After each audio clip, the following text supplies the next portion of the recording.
Welcome back, everyone. So, I think it's time that we start looking at this, what I've determined to be between 1830 and 1837, Ephraim Downs, a pillar and splat clock, or a column and splat. No, it's definitely pillar and splat.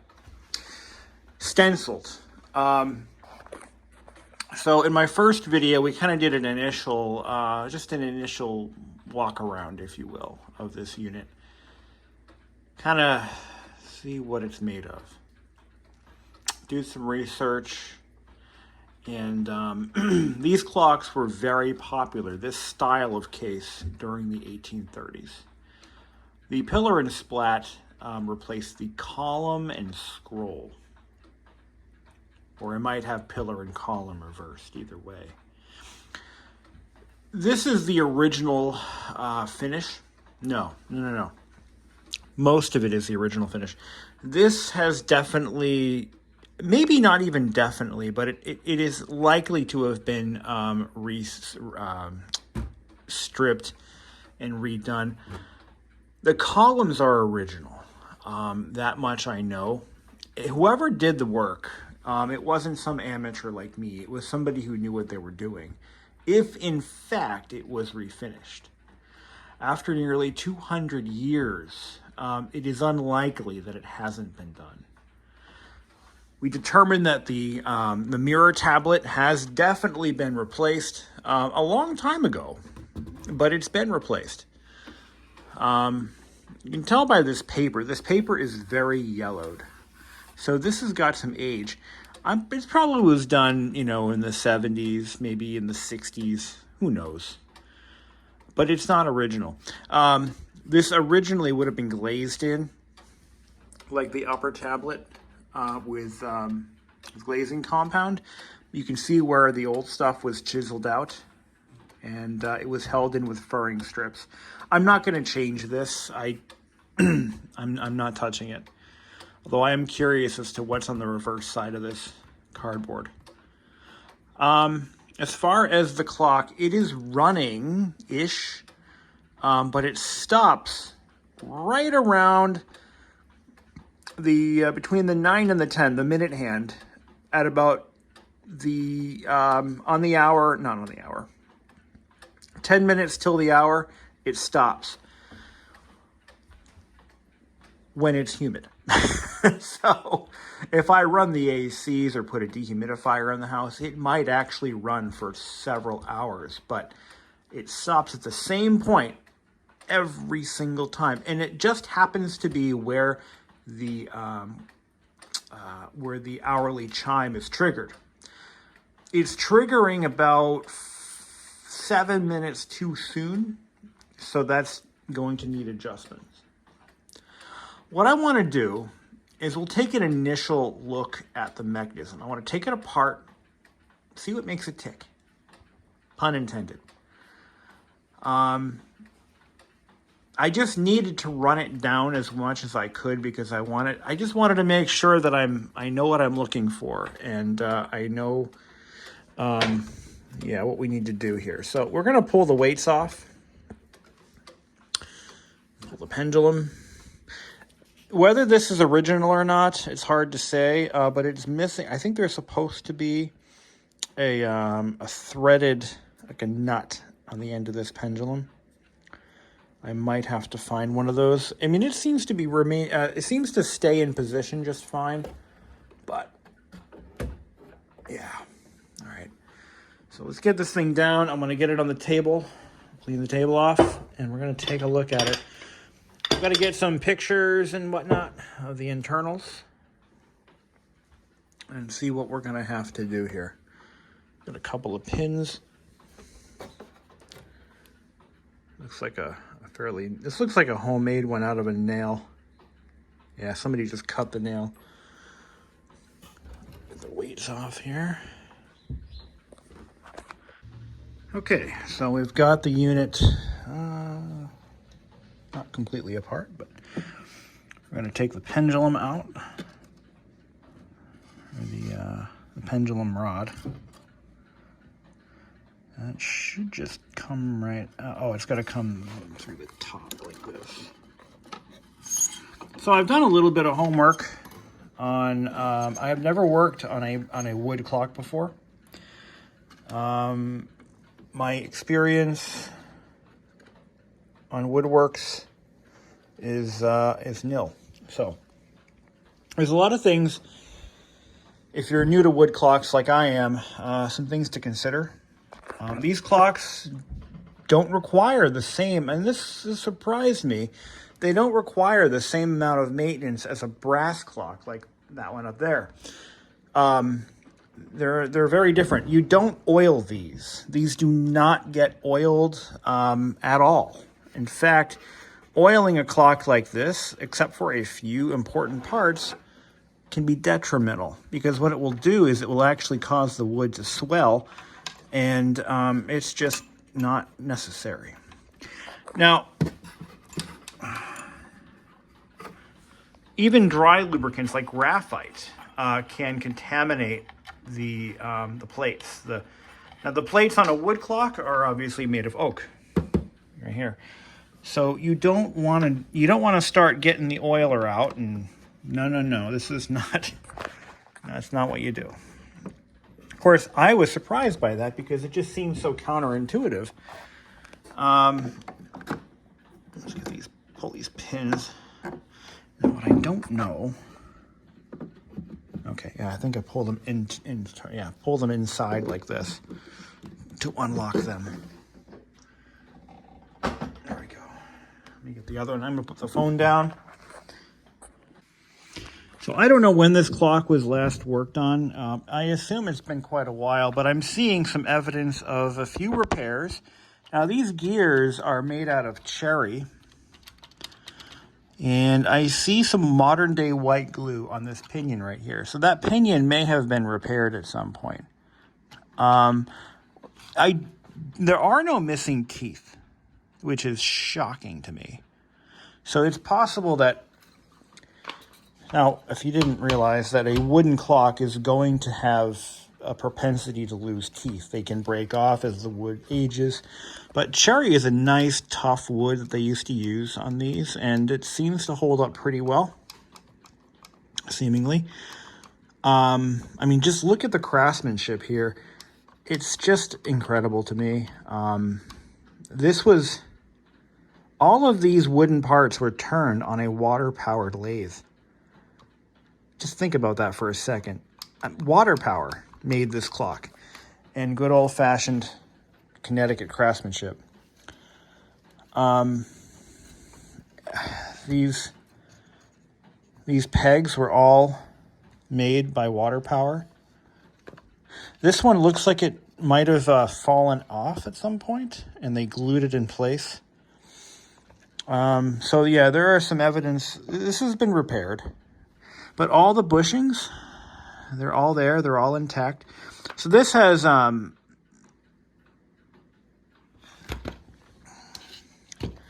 this has been apart.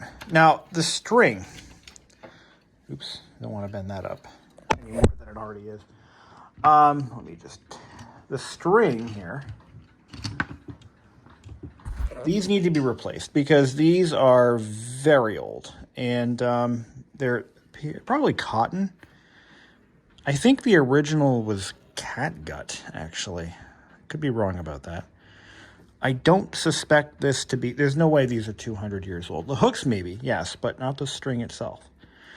Although it's actually in pretty good shape. It's not fraying or anything. It seems to be pretty tough.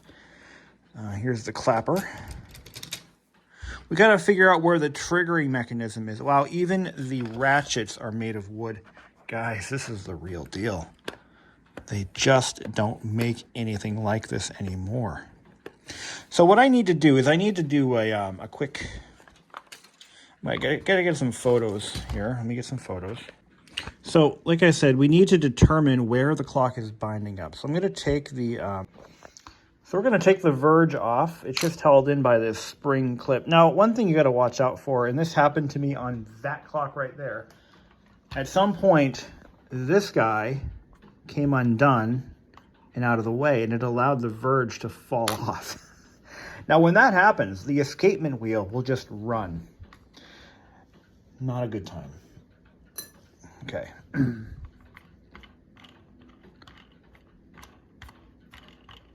You can see, look at how that spins. Look at how freely everything spins. All right, there is definitely a point to where it's binding up. So let's go ahead and figure out where that is. So I'm gonna just kind of put my phone right here. I'm actually looking at it through the mirror so I can see what's going on. Here we go.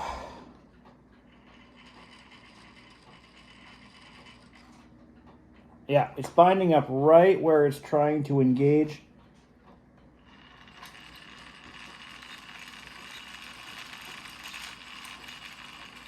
So we just need to bend that rod so that it engages only when it's supposed to.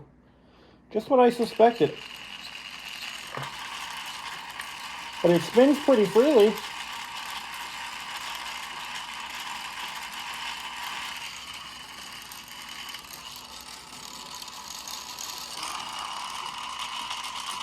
Now I want to look for any repairs, previous repairs to the gears.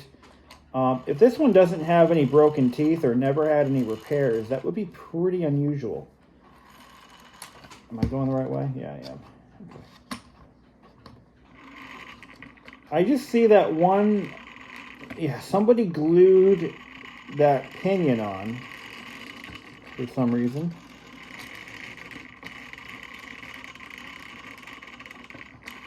Honestly, it looks like this thing has never had any teeth replaced.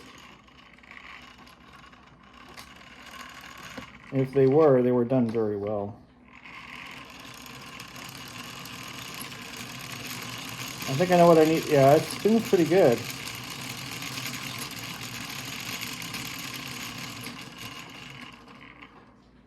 That's amazing. A lot of slop though, but that's okay. All right. What I'm gonna do, I'm gonna try to, I want to get the escapement wheel out. Yeah, there's a little bit of corrosion on some of the brass. But what the real problem is, it's binding up at the exact point where it's trying to line this up a little bit. Unbelievable. That's got a wooden ratchet pawl. I mean, how cool is that? I don't think I need to tear the whole thing apart. I don't think I want to. I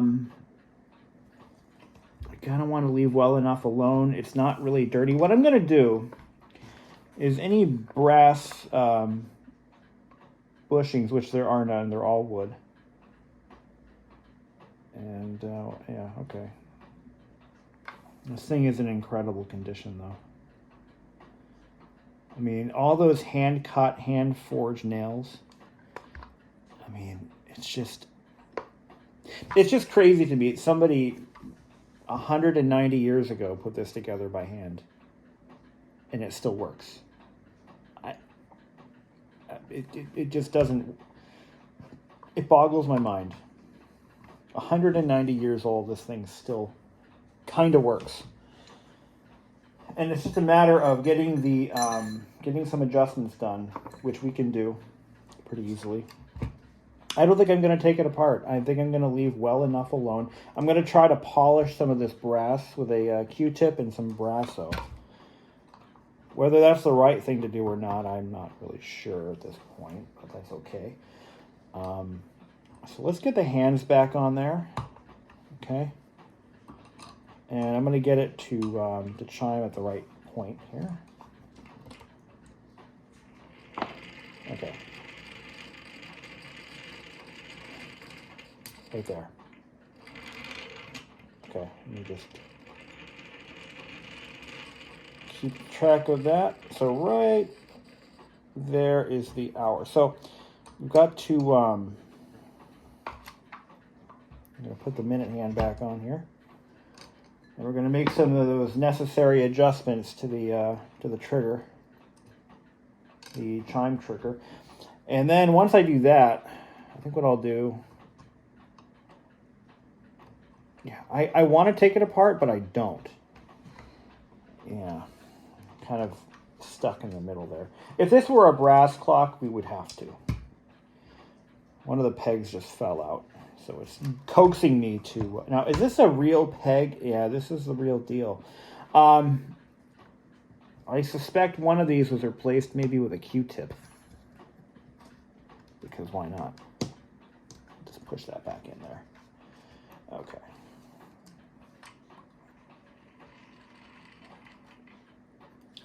All right. So what I need to do is put some tension on this guy.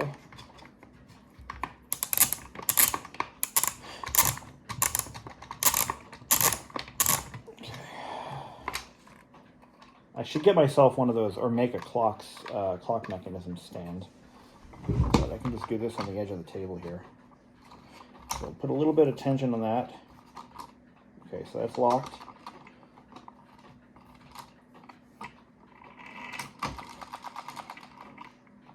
Okay, hold on. My minute hand is a little bit bent. Okay, here we go. Okay, so we're good. No, we're not. I gotta build a clock stand. Okay. So if you look deep down inside there, way down inside, I'm gonna try to point it out. I'm gonna use this pendulum rod and point it out to you guys. Right back in here, this little piece of metal right here. Okay, that rides on the minute hand cog. And what it's going to do is when it comes around, it's going to lift up this rod here, and it's going to release the fly. Okay? Which is then going to trigger the hourly chime wheel. I'll demonstrate it this way. Here we go. What's going to happen is I'm going to put some tension on this so the clock is running. It's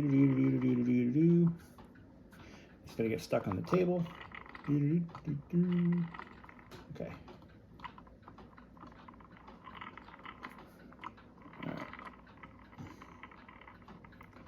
And then it's going to trigger. It's supposed to trigger at 12, at the 12 o'clock position. It is not. You need to make an adjustment there. Fair enough. Right there. Okay, I see what's happening. So when originally I had the hand positioned this way. And that was 10 minutes early. Now it's going 10 minutes late. So once it rolls over,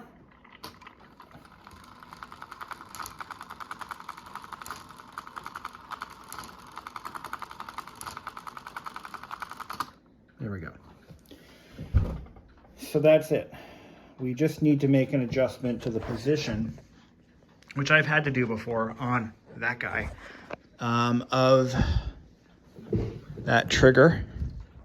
Oh my God. I hope I can put it back together again. So all we need to do is we're going to clean the pivots, or the shafts with steel wool. I'm seeing, okay, let's take a look at all these gears. I'm not seeing any tooth repairs. That is a good sign. Let's try to keep it that way. They're all intact. Usually it's pretty obvious, but what I don't like is the fact that somebody did use white glue. And you can see it's actually cracking here. White glue is not supposed to be in here. Everything's very dusty. But look at how this was made. I mean, it is just the key winding. I'm sorry, like this shaft is a wooden dowel. I believe these were, so the gears are cherry, the plates are oak. But, I mean, all handmade. All of this is handmade.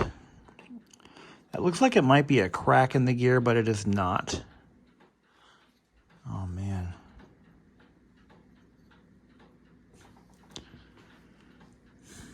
Look at this. That's just crazy. You can see where the lathe was potentially... No, wait, that might be a separate part. Maybe not. Amazing. All of this was done, again, water-powered lathes. The shop this was made in, if you look up the history of the clockmaker, his shop burned to the ground in the 1850s, I think. And, yeah, just nuts.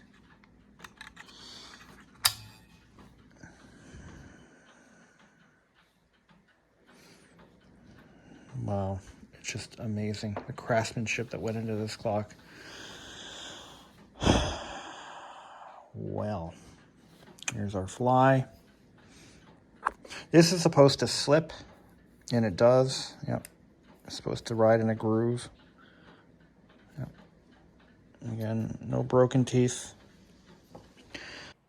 Now I want you to pay close attention to the scallop marks on that back plate. I'm going to point them out. There they are. Those were hand adjustments made, I believe, with an adze or some kind of a wood shaping tool. And those were done while the clock was manufactured. During final assembly, they would determine where additional clearance was needed, and then they would carve out just enough wood a little at a time so that each gear and shaft has just the right amount of clearance.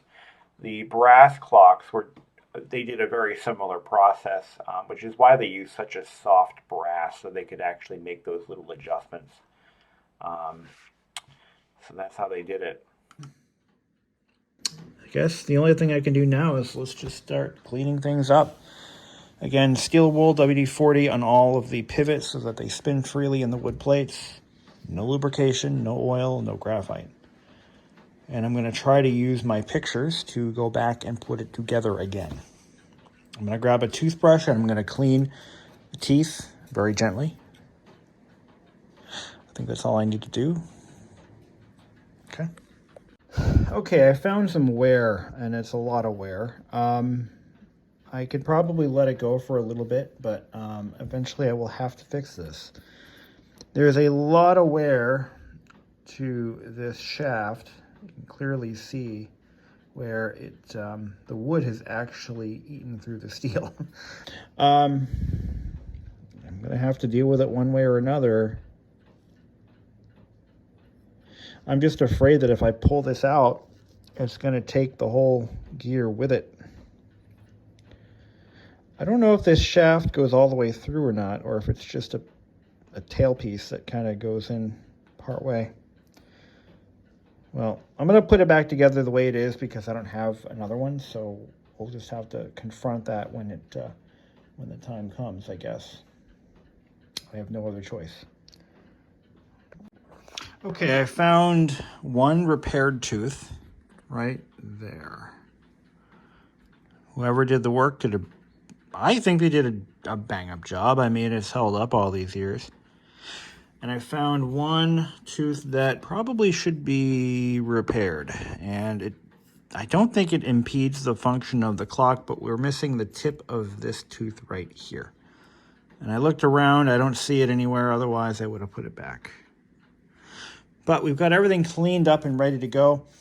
It was this rod right here, I believe, that was covered in oxidization, which could have been impeding the clock as it approaches the hour. Now let's find the gear that has that trigger on it. It was the one that drives the minute hand, and here it is. So this is the trigger, and it looks like it's bent to shit.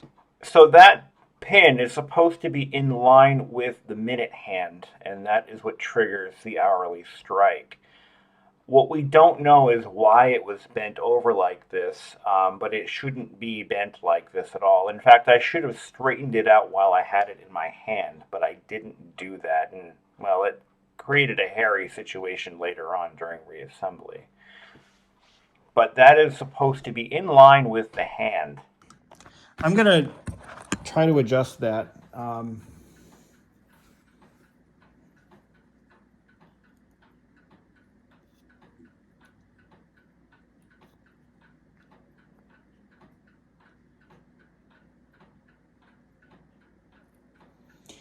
Such a delicate thing to fix, though.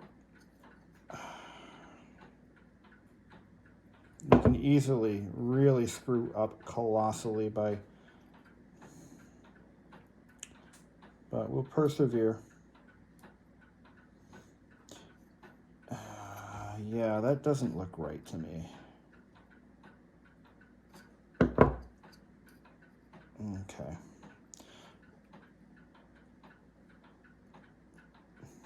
That's going to require the most adjustment, I think, that trigger point right there. So I'm going to put it back together and let's see what happens. Okay, it's all reassembled, well, except for the top plate, which they're kind of a bear to put on. I'll be honest, I've done this a few times. One thing I find fascinating, though, is the basic design of this clock hasn't really changed ever. I mean, the gear placement, the number of gears, pretty much a mirror image of that brass clock over there, only on a different scale. The brass clock mechanism is probably 75% of the size of this. But it's basically the same mechanism. And as I'm putting this together, I'm remembering the placement of all the gears. The hardest part to get right is this guy right here. This piece right here, it wants to interfere. It's hard to get. Let me see if I can do this on camera without going into a tirade of swears. I just remember this being a huge problem, and it's one of those chicken before the egg deals. So you got to get this guy into the plate first. Then you've got to somehow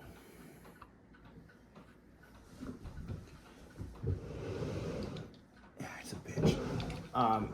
It really is a pain in the ass.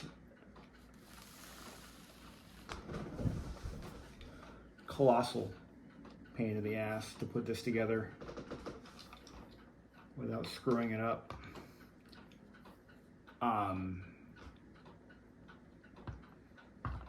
Yeah, you got to get everything lined up just so.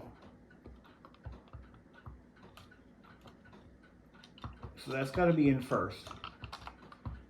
Then you've got, can you even see this? Yeah, you have a good angle there. Yeah, that little trigger thingy.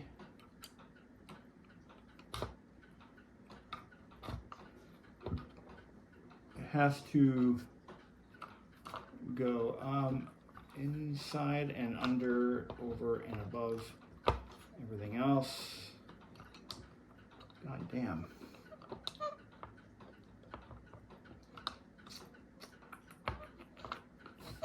Those need to be lined up. I think I had to yank this gear out, drop that in, then put this gear back.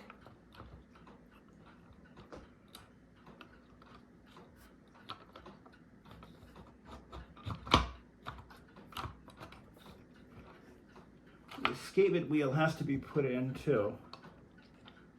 That hole. And then that guy goes there.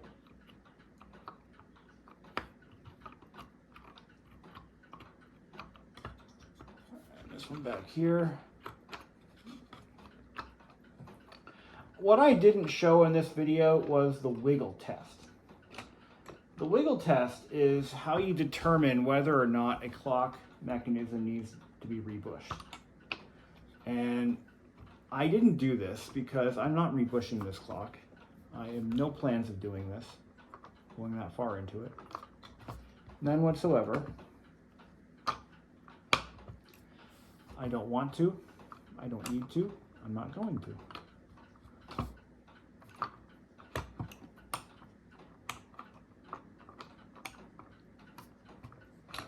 All right, I'm gonna have to stop the video because I gotta swear really, really badly. Just getting everything to line up is a bitch.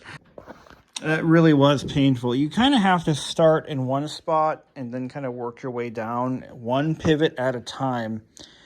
And once you get them all in, you can treat yourself by staking the mechanism back together again. These are hand-cut pegs. Some of them might actually be original. I'm not really sure how many, but I think it's cool that no screws, no plastic, no electricity was made or used in the making of this clock. No oil. No oil was used, except for whale oil.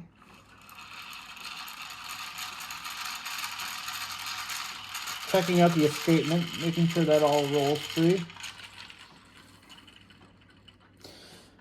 Okay, what we need to do now is figure out the, all right, so we got to put this strike wheel back in. Okay, so this just sits on top of here. Yeah, no lubrication. Nothing is lubricated. And everything is held in with clips, and it just worked. It just worked. That's just how they did it back in the day.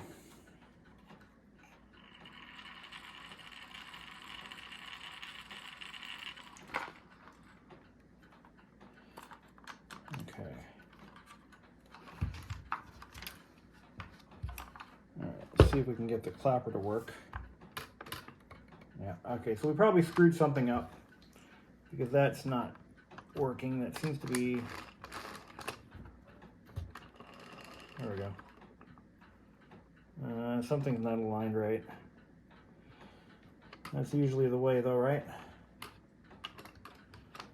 Let's see, is this? It's all gonna come back apart again because why? What did we do wrong?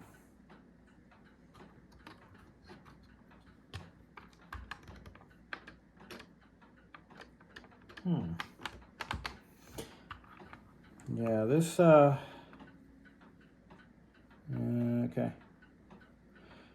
Yeah, that's not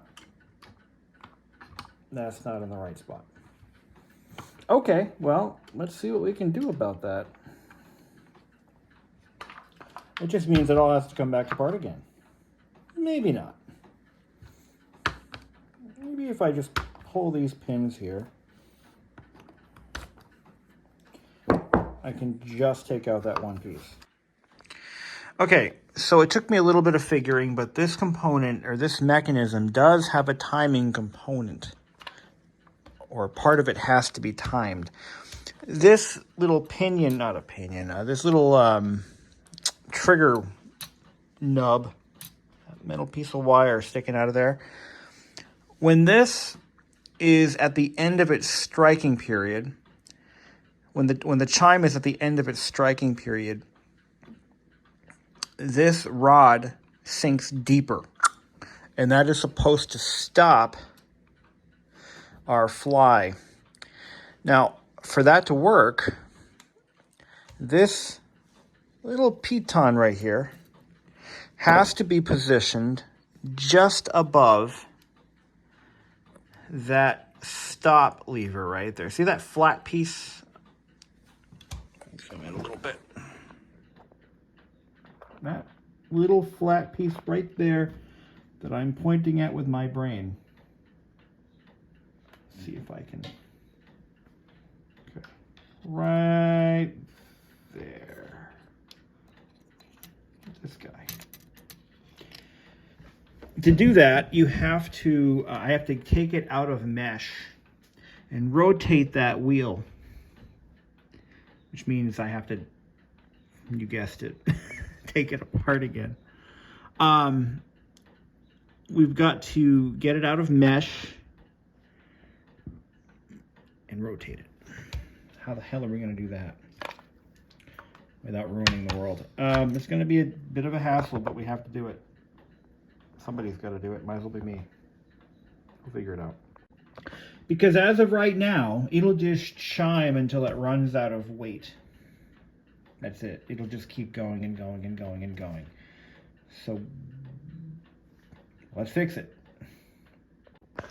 All right, if I did my job correctly this time, then it's going to be, it'll stop when it's supposed to, rather than just continue running. 1, 2, 3, 4, 5, 6, 7, 8, 9. It is 10 o'clock. And it worked. Yay!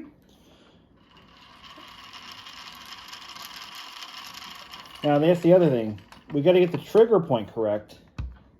That's the fun part. Because, all right. Let's see. I'm going to look at the flat spot on the minute hand arbor. It's too early. Okay. Let's put a minute hand on that guy and try to figure that out. So,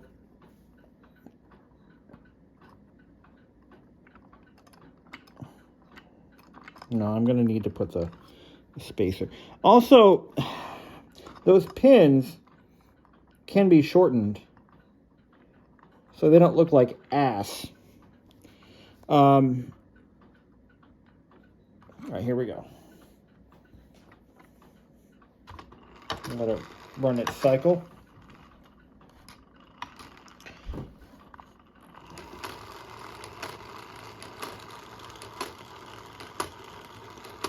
Okay.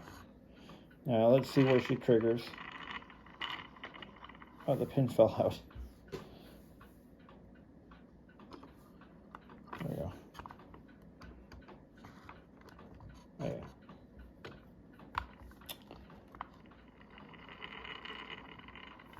Here we go. Where's it gonna go? Where's it gonna trigger?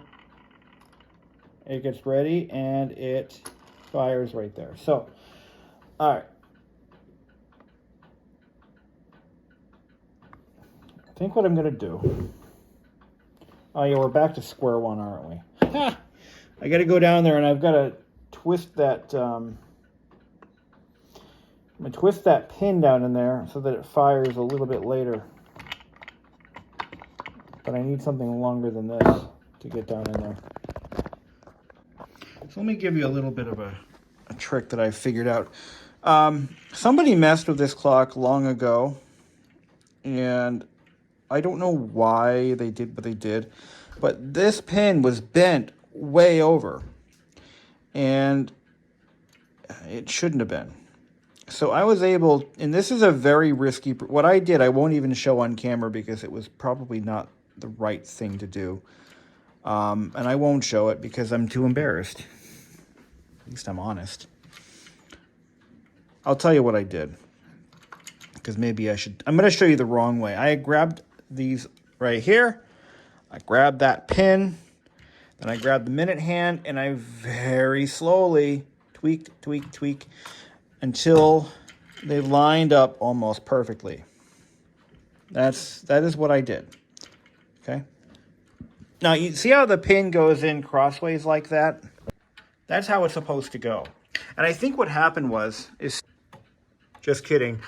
So I believe the pin is supposed to go perpendicular to the hands, I think. But somebody tried to time it differently so that the pin goes with the hands, but I don't believe that is the correct way to do it. That pin is supposed to line up with the minute hand. Or that, not that pin, the that trigger. Let's run it through a couple of cycles. Also, the reason it was jamming up on strike, I believe, was because it had issues. Okay, let's run it through. Let me get this in frame. We're gonna just slowly. Oh, this is all raveled up, huh? What a quite mess that is. All right, we'll worry about that later. So we want it to trigger at the strike of 12. Okay, so it gets ready, aim, and it's a little early.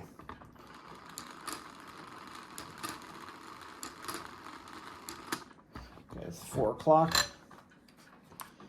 So what we're going to do now is we're going to go back.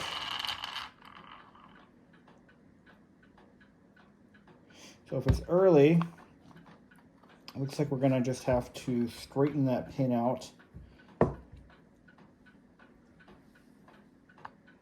delay it. I'm just going to tweak it. See, we can make minor adjustments by just twisting that hook up or down. I don't know if that's the official way to do it, but it's a way that I found that seems to work okay. So you're going to just tweak it, and that'll delay or advance, retard or advance the trigger. Here we go.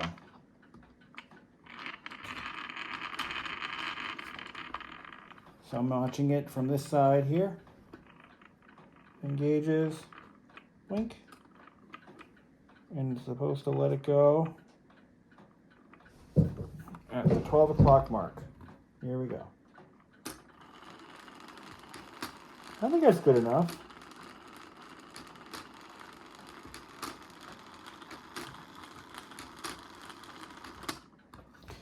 So now what I can do, I think we're going to be okay with this. Yeah, I think we're going to be okay with this. I don't want to do any more stressful. I don't want to stress anything out any more than I have to. Like I said, it's not a good idea. It's an old clock, and you can't buy parts for this anymore. So, well, that's the thing. It's a handmade clock. So it's a one of one, as far as I'm concerned. Anyway, so that's it. We're going to leave it alone, and then we're going to put it back in its case. And I think it's going to run fine. I do need to oil a few parts. Need to be oiled. This pivot right here needs to be lubricated. That needs to be lubricated, and that's it. That's it for lubrication. No more. I'm going to make some retainer pegs. Just to keep it together for now using toothpicks. And then what I'll do long term is I'm going to make my own and replace them as I go. Okay, so we got the mechanism back in. Now, can you see which one was made with a toothpick? Real quick glance. Nope, time's up. No, you can't. Anyway, so what I want to do is replace this roller. This one's got a chip in it. I might have one. Let me take a look. I actually happened to save a whole bunch of parts from the Boardman clock. And I might, it's a little small.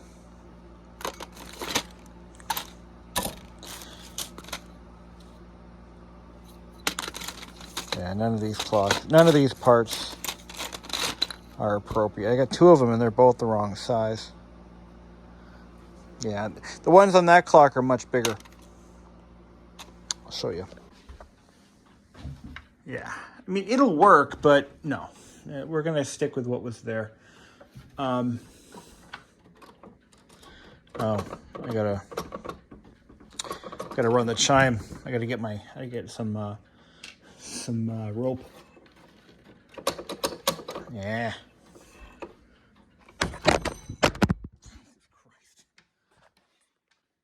Well, that could have been bad.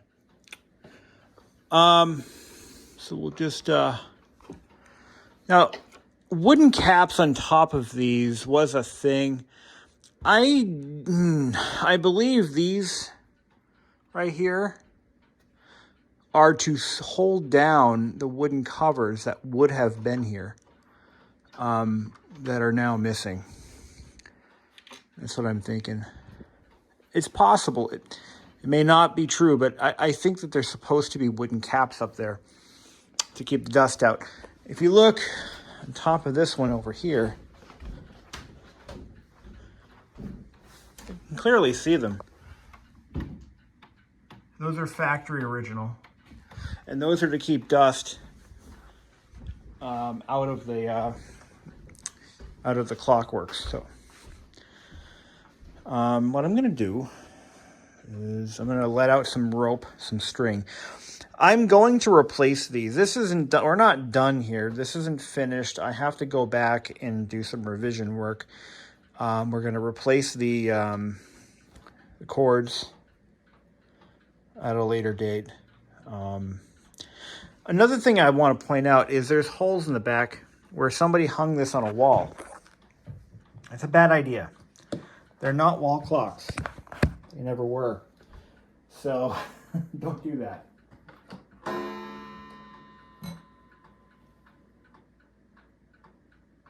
The hell? Oh, what? Oh, you know what? Okay, that one I didn't wind up the chime, so it's got some residual tension. I don't run the chime in that clock because it's against the wall where the bedroom is. Here we go.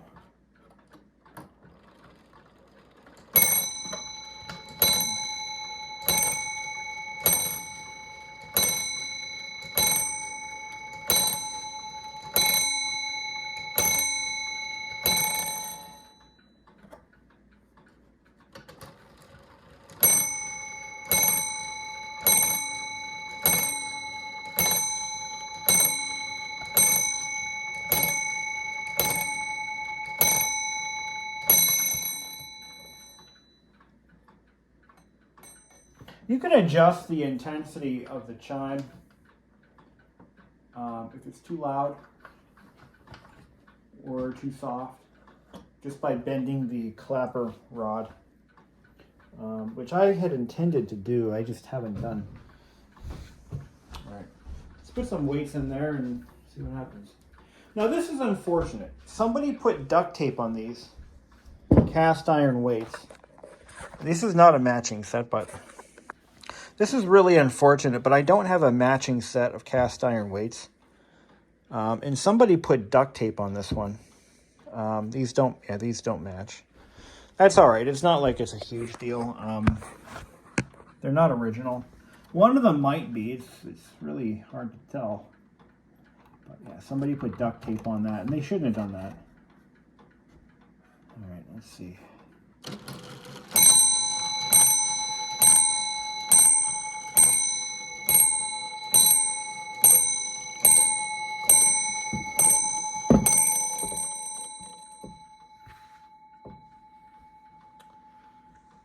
Slowly coming back together again. All right, we got to put this pendulum rod back in. Oh yeah, it's got to go like this. I've already applied 1 drop of oil to each required pivot. You want to use that oil sparingly on this clock. This would have been originally lubricated with whale oil. It was a different time. You know what, that's too close. See, I shouldn't be able to walk around the room. So we're gonna just give it a quick adjustment. Little attitude adjustment. So now, when I walk around, just way too loud. Way too loud.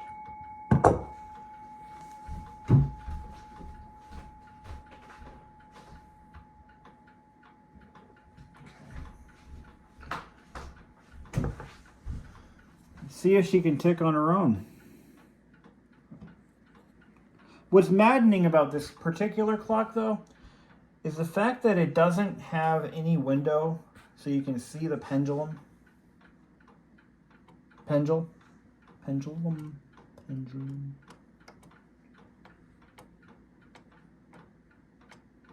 It's running.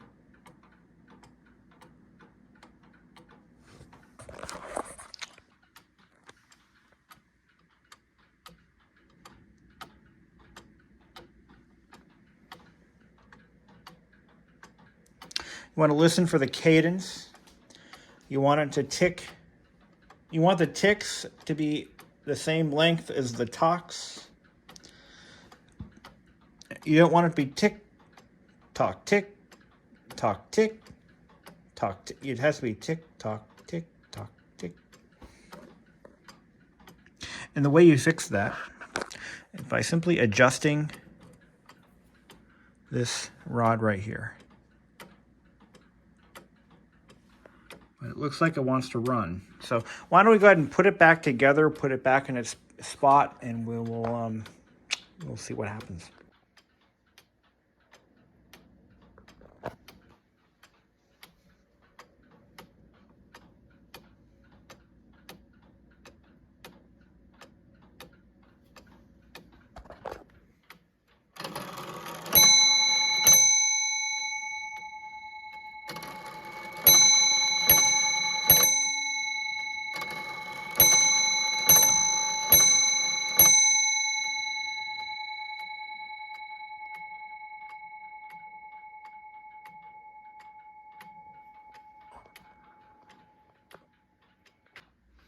So what's the verdict? Well, I've adjusted the pendulum a couple times. I noticed in an hour it was losing a minute, so I bumped the pendulum.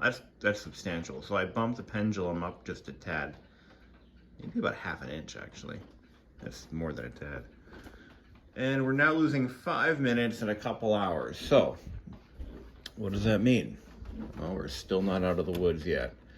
So let's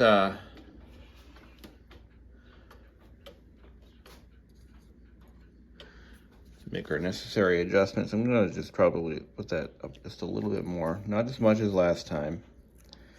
And then we're gonna kind of balance it out. So we'll let it run for about what I wanna do is keep it accurate to within a minute per winding, which I've succeeded with that brass clock behind me. The chime works perfect.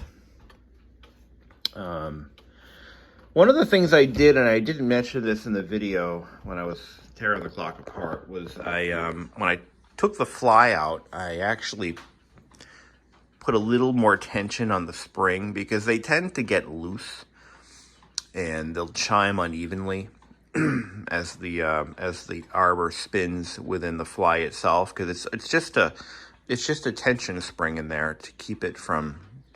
Because if something strikes the fly, it will actually allow it to gracefully stop rather than breaking it. But it's designed so that it allows for some slippage. This one had a problem very similar to that. That one right there. Now that the light is all daylight now, let's take a good look. We'll get a better look at this one. This is a clock that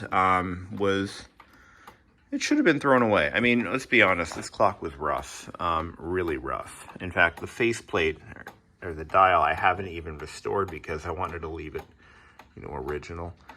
I'm considering actually sending this off to the people that restore clock dials. I forget the name of the company, but they're out in the South somewhere. And for about $100 or $150, they will restore the dial, essentially making it new again. I've hesitated on that one because I'm not sure I want to go that route. And I'm not even sure this dial's original. I'm starting to realize, now that I know a little bit more about how these were made, I'm not positive this is even the original dial. See how it has holes here that don't line up to anything? it's kind of a dead giveaway. You know what I mean? I don't know. Yeah, it's a conundrum. But it probably is original. But I'm just gonna leave it the hell alone. When you look at how that dial, it doesn't quite lock into anything. It's like there's something missing here. And I'm just realizing this now. Yeah. Well, then again,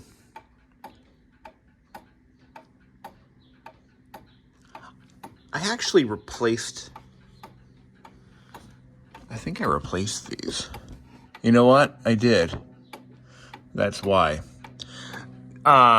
These were replaced. The original ones are actually bigger. So you know what? That does check out.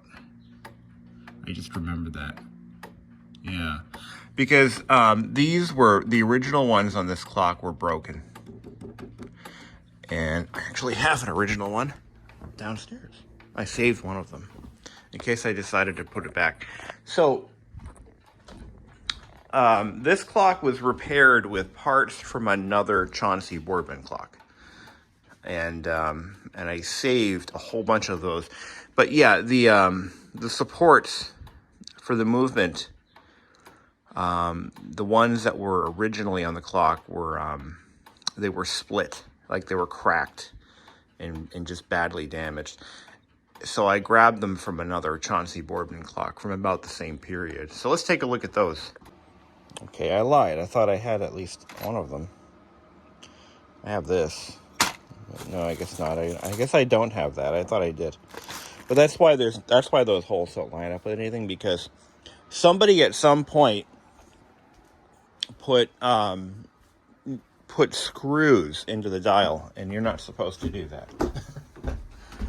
Anyway. There we go.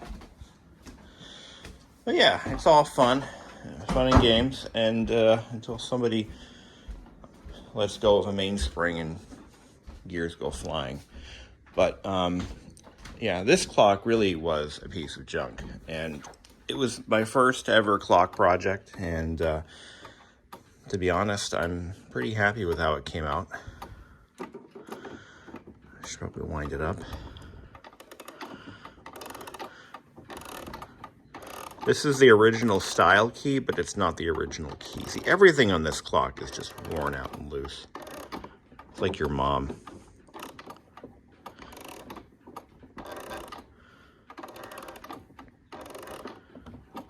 Yeah, I don't like using that key because it doesn't quite fit the arbors.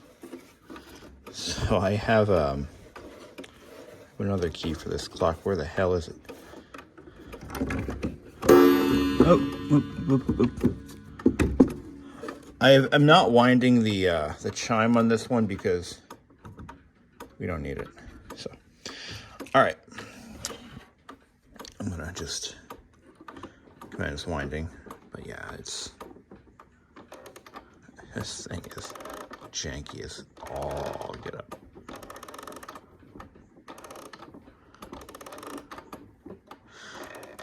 So this is a daily wind, what they call a 30-hour clock. That's a 30-hour clock, and then that's an 8-day clock. So between the three of them, we'll have at least one wound.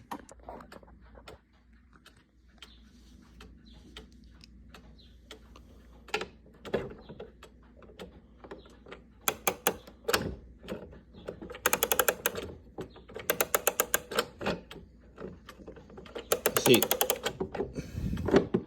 there's nothing to retain the dial face. There's nothing to retain it in position. No clips. I don't suspect there ever was. But that's all the way.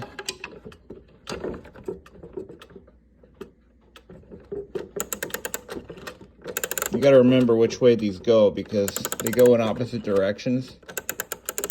And and you've got 200-year-old wooden pawls in the ratchet.